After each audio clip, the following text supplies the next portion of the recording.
하나님께서 이 말씀으로 우리에게 은혜 주시기를 소망합니다. 오늘은 4월의 마지막 주 주일입니다. 2026년도 올 한 해가 시작된 지도 벌써 3분의 1이 지나가는 시점에 우리가 걸어가고 있습니다. 큰 일교차를 반복했던 날씨도 점차 날씨가 따뜻해지면서 곧 여름이 또 한 걸음에 달려올 것 같습니다. 여러분은 이렇게 빠르게 지나가는 일상 속에서 어떠한 방향을 향해서 어떠한 속도로 또 누구와 함께 우리의 삶을 걸어가고 계신지요? 잘 아시겠지만 우리에게 주일이 있는 오늘 이 시간이 있는 이유는 단순히 우리가 함께 모여서 예배를 드리는 데에서만 머무는 것이 아니라 우리가 지나온 한 주간의 삶을 돌아보고 또한 내가 어디에 서 있는지, 내가 누구와 함께하며 무엇을 의지하며 살아가고 있는지를 점검하고 다시금 하나님의 말씀을 통해서 내 삶의 걸음을 조정해 나가는 데 있습니다. 하나님의 마음과 그 삶의 걸음을 우리가 배우고 익히며 그 삶으로 향해서 다시 나아가는 거죠. 오늘 이 시간이 그러한 은혜의 시간이 되기를 간절히 소망해 봅니다. 여러분 혹시 여러분은 삶 가운데 살아가며 어떠한 결핍을 갖고 살아가고 계십니까? 사실 우리가 이 땅에 살아가는 사람들 가운데 결핍이 없는 사람은 아마 없으리라 생각합니다. 겉으로 보기에는 아무 문제 없는 것처럼 살아가는 것처럼 보일 수 있지만 우리 마음 깊숙이에는 누구에게나 쉽게 채워지지 않는 마음의 빈자리가 반드시 놓여져 있는 거죠. 어떤 사람은 인정받고 싶은 마음이 채워지지 않는 사람이 있습니다. 그래서 더 열심히 자신을 드러내기도 하고 그래서 더 애쓰며 살아갑니다. 어떤 사람은 사랑받고 싶은 마음이 강한 사람도 있습니다. 그래서 관계 속에서 끊임없이 사랑과 관심을 갈구하기도 하고 때로는 마음 가운데 상처가 되면서도 그 관계를 끊어내지 못하고 그렇게 붙잡고 살아가기도 하는 거죠. 아마 이 사람을 잘 아시리라 생각합니다. 한때 세계적인 팝스타였던 마이클 잭슨이라고 하는 사람입니다. 당시 누구도 쉽게 따라올 수 없는 그런 음악적 실력과 또 영향력을 갖고 있던 그런 뮤지션이죠. 하지만 그에게도 깊은 마음 가운데 빈자리, 결핍이 있었습니다. 어린 시절에 그는 아버지로부터 너는 추한 사람이다, 추한 녀석이다 그렇게 들었던 그 말 한마디가 마음 깊숙이 남아 있었던 겁니다. 그 결핍은 처음에는 그를 성장하는 도구가 되기도 했습니다. 자신이 추한 존재가 아니라는 것을 증명해내기 위해서 열심히 살았던 거죠. 치열하게 노력했고 그래서 세계적인 위치까지 올라갈 수 있었습니다. 그러나 문제는 그 결핍이 성공만으로 채워지지 않는 데 있었습니다. 그는 여전히 자신을 있는 그대로 받아들이지 못했고 외모부터 시작하여서 피부의 색까지 계속해서 끊임없이 바꿔나가기 시작했던 거죠. 결핍을 채우기 위한 변화였지만 안타깝게도 그 변화는 그를 더 자유롭지 못하게 만들었습니다. 오히려 더 깊은 혼란 속으로 이끌어갔던 거죠. 그의 결핍은 그를 세계 최고의 자리로 올라갈 수 있도록 도와주기도 했지만 동시에 채워지지 않는 그 마음의 빈자리는 그의 삶을 끝까지 괴롭히게 되었던 겁니다. 여러분 이러한 모습은 비단 톱스타였던 이 한 사람의 이야기일 뿐만 아니라 저의 이야기이고 우리 모두의 이야기인 겁니다. 저 또한 제 안에 여러 가지 결핍들이 숨겨진 결핍들이 있습니다. 어릴 적에 들었던 한마디의 말이 제 안에 뿌리 깊게 자리 잡고 있어서 그 말 한마디에 영향을 받을 때가 있는 거죠. 또 인생을 살아가다 보면서 여러 가지 만남들이 있지 않습니까? 또 여러 가지 상황들과 사건들을 경험할 때 새로운 결핍들이 또 계속해서 생겨날 때가 있습니다. 그 결핍이 때로 나를 더 노력하게 해주고 성장하게 해주기도 하지만 또 어떤 때는 그 결핍이 나를 괴롭히기도 하고 더 깊은 목마름 가운데로 나를 이끌어갈 때가 있는 거죠. 결국 우리에게 있는 그 결핍을 우리가 어떻게 받아들이고 또 그 결핍을 어떻게 채워나가느냐가 우리 삶에 정말로 중요한 일인 겁니다. 같은 결핍이라도 어떤 사람은 그 결핍으로 인해서 무너지기도 하고 또 어떤 사람은 그것을 통해서 더 깊어지고 더 성장하며 그렇게 나아가는 거죠. 내 삶에 있는 결핍을 무엇으로 채우냐에 따라 전혀 다른 삶의 방향으로 나아가게 되는 겁니다. 오늘 우리가 함께 읽은 본문 말씀인 시편 23편의 고백, 잘 아시는 대로 다윗의 고백입니다. 우리가 다윗에 대해 살펴보기 이전에 우리 한 사람을 더 살펴보았으면 좋겠는데요. 바로 사울 왕입니다. 사울은 성경에 처음 등장할 때 성경은 그에 대해서 이렇게 소개하고 있습니다. 이스라엘 사람 중에 그보다 더 준수한 자가 없고 어깨 위로는 모든 백성보다 더 컸더라라고 말하고 있습니다. 한마디로 말하면 외적으로는 그렇게 흠잡을 데가 없는 그런 사람이었다 말하고 있는 거죠. 예나 지금이나 일단 외적으로 좀 뛰어난다라는 것은 굉장한 이점이 될 때가 있습니다. 우리가 누군가를 만날 때에도 먼저 외적인 모습이 먼저 보이게 마련이지 않습니까? 그만큼 겉모습은 사람에게 생각과 인식 속에 강한 영향을 주게 되는 거죠. 그런 점에서 사울은 왕으로 세움받기에 당시에 부족함이 없어 보이는 그런 사람이었던 겁니다. 여러분, 그런데 그의 삶에도 아주 깊은 결핍이 자리 잡고 있었습니다. 어느 날 사무엘이 이스라엘의 왕으로 세워질 사람을 찾다가 이 사울을 발견합니다. 그리고 그에게 이렇게 말하죠. 하나님께서 당신을 이스라엘의 왕으로 세우시기를 원합니다. 라고 말합니다. 여러분, 이때 사울이 어떻게 반응했는 줄 아십니까? 나는 베냐민 지파 사람이지 않습니까? 베냐민 지파 사람은 모든 지파들 중에 가장 작은 지파입니다. 그런데 그런 우리 지파인 나 같은 사람이 어떻게 이 나라를 이끄는 왕이 될 수 있겠습니까? 그건 말도 안 되는 소리입니다. 그렇게 말하는 거죠.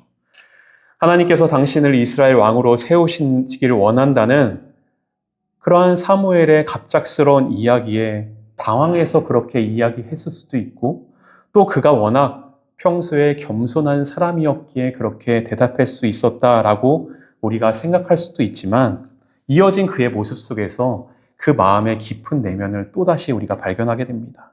그가 이번에는 미스바 광장에 함께 모이게 됩니다.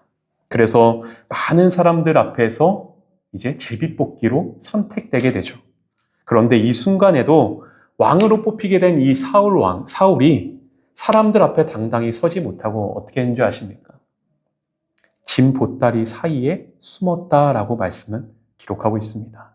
이미 그는 사무엘로부터 당신이 이 나라의 왕이 될 것입니다 하고 기름 부음까지 받았습니다. 이제 공적인 자리에서 세워지기만 하면 되는 그런 상황이었던 거죠. 그런데 그는 분명히 그 사실을 알고 있었음에도 불구하고 도망을 갔던 겁니다. 그래서 짐 사이 어딘가에 꼭꼭 숨어서 사람들에게 나타나지 않았던 거죠. 얼마나 꼭꼭 숨었던지 아무리 사람들이 찾아도 그를 찾지 못했습니다. 그래서 말씀해 보면은 누가 찾아주시는지 아십니까? 이 사울을? 하나님이 찾아주십니다. 하나님이 사무엘에게 알려주십니다. 저 깊은 짐 보따리 안에 사무엘이 있습니다. 사무엘이 있어. 그렇게 알려주시는 거죠. 그래서 그를 데리고 와서 왕으로 세워라. 그렇게 이야기하는 겁니다. 여러분, 이 모습을 보았을 때 그가 단순히 겸손한 사람이었다라고 말하기 어려운 거죠. 사울의 그 마음 안에는 그 이유는 알 수 없으나 깊은 마음에 결핍이 존재하고 있던 겁니다. 자신을 드러내는 것에 대한 두려움이 안에 있었던 거고요. 사람들의 시선을 감당하지 못하는 내면의 어떠한 불안이 가득했던 거죠. 여러분, 그런데 문제는 여기서부터 시작됩니다. 사울은 그 마음속 깊은 그 불안함, 그 두려움을 어떻게 하였냐? 그 불안함과 그 불안함을 하나님으로 채우는 대신에 그 결핍을 사람들의 인정과 사람들의 시선으로 채우려고 노력하기 시작했습니다.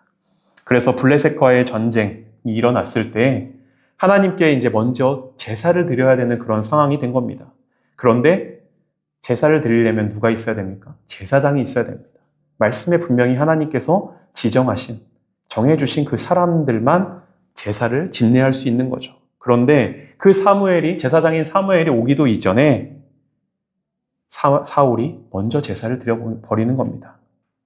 사무엘이 점차 오기까지 시간이 점차 늦어지자 그가 그것을 기다리지 못하고 하나님의 말씀을 어기고 제사를 드려버린 거죠. 그가 그렇게 행동한 이유는 하나님께 빨리 제사를 어떻게든 드리고 싶어서가 아니었습니다. 그의 성격이 조급해서인 것도 아니었습니다. 그의 눈에는 점점 그의 눈앞에서 흩어져가는 백성들의 모습이 보였던 겁니다. 그 모습을 보자 점차 마음이 불안해졌던 거죠. 제가 이전에 정말 불안도가 정말로 높았던 분과 함께 일을 했던 적이 있는데요. 여러분, 불안도가 높으면 주변의 사람들을 가만히 두지를 못합니다. 얼마나 피곤하고 집요하고 힘들게 만드는지요. 1부터 100까지 주변의 사람들은 그 불안도를 낮춰주기 위한 일들을 계속해서 해나가야 하는 겁니다. 그렇게 사울 또한 불안도가 지나치게 높았던 겁니다. 하나님보다 지금 이 사람들이 나에 대해서 어떻게 생각할까? 이 상황을 해결하지 못하면 사람들이 혹시나 나를 무시하지는 않을까? 그런 생각에 사로잡혀 있던 거죠. 그에게 중요한 건 제사장 사무엘이 오든 말든 하나님께 제사를 어떻게 드리려고 하나님께서 어떻게 정해주셨든 그거는 내 눈앞에 보이지 않는 거죠. 당장 내 눈앞에 있는 이 사람들의 모습, 그들의 반응이 그가 가장 두렵고 불안한 존재들이었던 겁니다. 조급함의 문제가 아니라 이 불안이라는 결핍의 문제였던 거죠. 이후에 다윗이 골리앗을 이제 전쟁 가운데서 이기고 돌아왔을 때 사울의 이러한 모습이 더 강하게 드러납니다. 골리앗을 이기고 돌아온 다윗을 보며 사람들이 이렇게 노래하는 겁니다. 사울은 천천히요, 다윗은 만만이라. 여러분, 그 말을 들은 사울이 어떻게 합니까? 이날 이후로부터 이 다윗 한 사람을 죽이기 위해서 끝까지 따라가는 겁니다. 당시에 다윗은 그의 왕권을 위협할 만한 그런 인물은 아직 되지 못했습니다. 아직 작은 소년에 불과했죠. 그럼에도 이 소년을 죽이려 했던 것은 자신이 인정받지 못할까 봐, 사람들에게 무시받고 있다는 그 마음 가운데서 벗어버리지 못했던 겁니다. 그래서 그 마음 가운데 붙잡혀버린 거죠. 그 마음이 점점 커져 이제는 하나님보다 사람을 더 두려워하고 사람들의 시선을 더 의식하는 그 자리까지 가게 되었던 겁니다. 사울의 문제는 그가 능력이 부족함도 아니었고 그에게 그러한 결핍이 있었기 때문도 아니었습니다. 그의 문제는 그 결핍을 하나님에서부터 채우려 하지 않고 다른 것들로 채우려 했고 그 결과 점점 그의 삶은 무너져 내릴 수밖에 없었던 거죠. 여러분, 이러한 사울과는 대조적으로 오늘 이 시편 23편을 고백하고 있는 다윗은 전혀 다른 길을 걸어갑니다. 그에게 결핍이 없었던 것이 결코 아닙니다. 그 또한 결핍이 있었고 불안이 있었습니다. 삶의 위기가 항상 그에게 다가왔던 거죠. 어린 시절을 돌이켜보면 형들 사이에서 다윗 또한 존재감이 그리 크지 않은 그러한 사람이었습니다. 사무엘이 이제 사울 다음으로 새로운 왕을 찾기 위해 돌아다닙니다. 그때 이새의 집을 가죠. 근데 다윗의 아버지였던 이새가 형들을 다 보여주고 다윗은 보여주지 않습니다. 다윗은 집에도 있지 않았죠. 밖에서 양을 치고 있었습니다. 왜냐하면 아버지의 눈에는 이 다윗이 왕으로 세움받을 만한 그런 인물이 되지 않았던 겁니다. 이후에 다윗이 왕으로 기름 부음 받게 되었지만 그 이후에도 그의 삶은 크게 달라지지 않았습니다. 오히려 계속해서 사울에게 쫓기는 도망자의 삶을 살아갔고 또 왕이 된 이후에는 한참 이후에 이제 아들에게까지 배신을 당해서 또 도망자의 삶, 정말 오랜 시간 도망자의 삶을 왕이 되기 이전에 살았는데 왕이 되고 나서도 또 도망자의 삶을 살아가야 되는 그런 어려움을 겪었던 거죠. 그가 오늘 이렇게 그런 시간을 지나온 다윗이 이렇게 오늘 고백하고 있는 겁니다. 여호와는 나의 목자시니 내게 부족함이 없습니다. 어쩌면 다윗이 지금까지 지나온 현실과는 동떨어진 고백이라 할 수 있습니다. 왜냐하면 그의 삶에는 앞서 말씀드린 대로 부족함이 많았습니다. 어려움도 많았고 아픔도 많았고 그의 실수도 많았고 죄도 많았습니다. 그래서 4절에 보면 또 이런 고백도 하죠. 내가 사망의 음침한 골짜기를 다닐지라도 라는 고백을 합니다. 사막의 음침한 골짜기를 다 비켜간 것이 아닙니다. 그 사이 한가운데를 걸어갈 수밖에 없는 그러한 삶의 자리에 수없이 놓였던 거죠. 홀로 외로이 어둠 같은 터널을 그렇게 걸어갔던 겁니다. 또 5절에도 이렇게 고백합니다. 주께서 내 원수의 목전에서 내게 상을 차려주시고 사망의 음침한 골짜기를 지나왔고 주께서 내 원수의 목전 앞에 그 원수 앞에서 살아가는 삶을 나는 살아왔습니다. 그렇게 고백하고 있는 거죠. 그것이 바로 다윗의 현실이었던 겁니다. 그는 결코 부족함이 없을 만한, 결핍이 없을 만한 존재도 아니었고 그러한 삶의 상황과 환경도 아니었습니다. 여전히 원수가 있는 자리, 여전히 긴장과 두려움이 있는 자리, 그러한 현실의 한가운데서 살아갔던 것이 다윗의 현실이었던 거죠. 그럼에도 그 현실의 한가운데서 주님께서 나의 목자가 되어주신다. 주님께서 그럼에도 나를 인도하신다. 이 한 가지 사실을 그는 발견하였고 그 한 가지 사실을 끝까지 붙잡았던 겁니다. 여러분, 이렇게 사울과 다윗의 차이는 어떤 환경의 차이에 있지 않습니다. 결핍의 유무에 있지도 않은 겁니다. 사울은 결핍 속에서 사람을 붙잡았습니다. 하지만 다윗은 결핍 속에서 하나님을 붙잡습니다. 사울은 사람들의 시선을 그 빈자리를 채우려고 했습니다. 하지만 다윗은 하나님과의 관계 속에서 사망의 음침한 골짜기를 홀로 지나갈지라도 하나님께서 나와 함께 하심을 믿으며 그 가운데서도 외로워하지 않고 하나님의 관계 속에서 만족하며 자신의 빈자리를 채워갔던 거죠. 때문에 다윗은 바뀌지 않은 현실의 삶 가운데서도 이렇게 고백하는 겁니다. 여호와는 나의 목자시니 내게 부족함이 없습니다.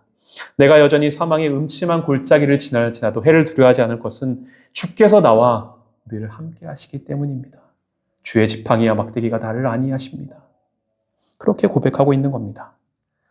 이제 말씀을 마치려고 합니다. 오늘 시편 23편의 고백은 이렇게 마무리되고 있습니다. 우리 함께 우리 6절의 말씀 함께 한 목소리 읽도록 하겠습니다. 시작. 내 평생의 선하심과 인자하심이 반드시 나를 따르리니 내가 여호와의 집에 영원히 살리로다. 아멘. 다윗은 선하심과 인자하심이 반드시 나를 따를 것이라 고백하고 있습니다. 우리는 보통 무엇을 쫓기 위해서 살아가죠. 사울도 그러했습니다. 무언가를 쫓기 위해, 얻기 위해 살아갔던 사람입니다. 사람들의 인정과 자신의 자리, 자신의 존재를 증명하기 위해 계속해서 붙잡으며 쫓아가는 삶을 살았습니다. 하지만 그의 삶은 더 불안해졌고 더 흔들렸습니다. 그러나 다윗은 쫓는 사람 삶이 아니라 오늘 이 고백처럼 선하심과 인자하심이 반드시 나를 따를 것이다 라고 고백합니다. 왜냐하면 힘들고 어려운 현실의 삶 가운데 이미 함께하고 계신 그 주님을 발견했기 때문이죠. 내 삶에 어려움이 있지만 그 가운데 이미 나에게 주신 그 은혜들을 발견할 수 있는 눈이 있었기 때문입니다. 그러기에 당장에 그 은혜들을 막 쫓아 갈구하는 인생이 아니라 이미 주어진 그 은혜를 발견하고 감사하며 누리며 살아갔던 거죠. 여러분, 간절히 소망하기는 우리의 삶도 그러한 삶으로 조금씩 변화되기를 소망합니다. 그리하여 어떠한 상황과 결핍의 자리 가운데서도 우리가 하나님께서 나와 함께 하심을 신뢰하며 그것을 붙들며 그의 선하심과 인자하심을 우리의 삶 가운데 누리고 또 우리 주변으로 나눌 수 있는 우리의 삶 되기를 간절히 소망합니다. 우리 함께 찬양하도록 하겠습니다.